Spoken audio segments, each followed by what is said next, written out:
வணக்கம் நண்பர்களே. இந்த கேள்வியை ஒரு அன்பர் கேட்டிருக்காரு.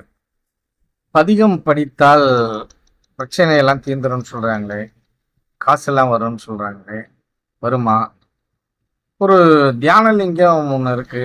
அந்த தியான லிங்கம் கோயிலுக்கு போகக்குள்ள அங்க எனக்கு ஒரு நோட்டீஸ் கொடுத்தாங்க. அந்த நோட்டீஸை படிச்சு பார்த்தேன். அந்த நோட்டீஸ் படிக்கக்குள்ள அதுல திங்கட்கிழமை விளக்கு ஏத்துனீங்கன்னா வியாதி எல்லாம் போயிடும். வெள்ளிக்கிழமை விளக்கு ஏத்துனீங்கன்னா பணம் செல்வம் கொழிக்கும்.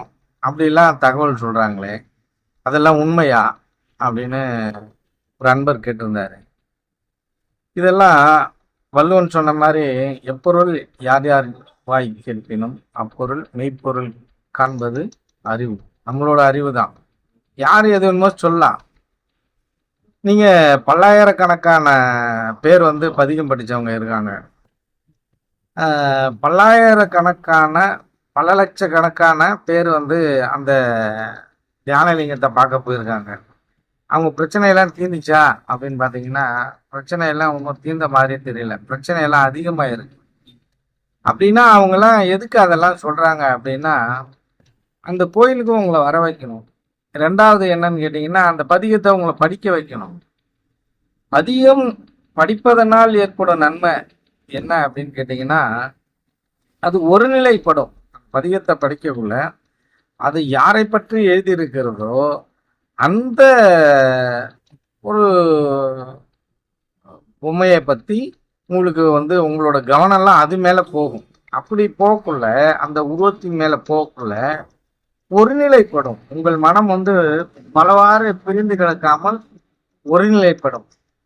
அப்படிதான் நன்மை கிடைக்குமே தவிர, உங்களுக்கு வெள்ளிக்கிழமை போயிட்டா செல்வம் கொழிக்கும் அப்படின்லாம் ஒன்றும் கொழிக்காது. நீங்க வேலை செஞ்சாதான் உங்களுக்கு செல்வம் வரும்.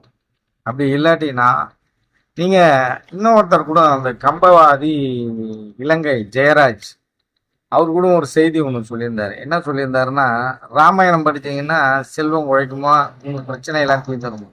ஒன்றும் தீராது. ராமாயணம் படித்தவர்கள் ஏகப்பட்ட பேர் இருக்காங்க. அவங்களுக்கு செல்வம் கொழிச்சுதானே? கொழிக்காது. வேணா இப்படி வேணா நடக்கலாம். எப்படி அப்படின்னு கேட்டீங்கன்னா, ராமாயணம் படித்து அந்த கதையை சொற்பொழிவாக ஊருக்கு ஊர் சென்று நீங்கள் சொற்பொழிவாற்றினால் உங்களுக்கு பணம் கிடைக்கும்.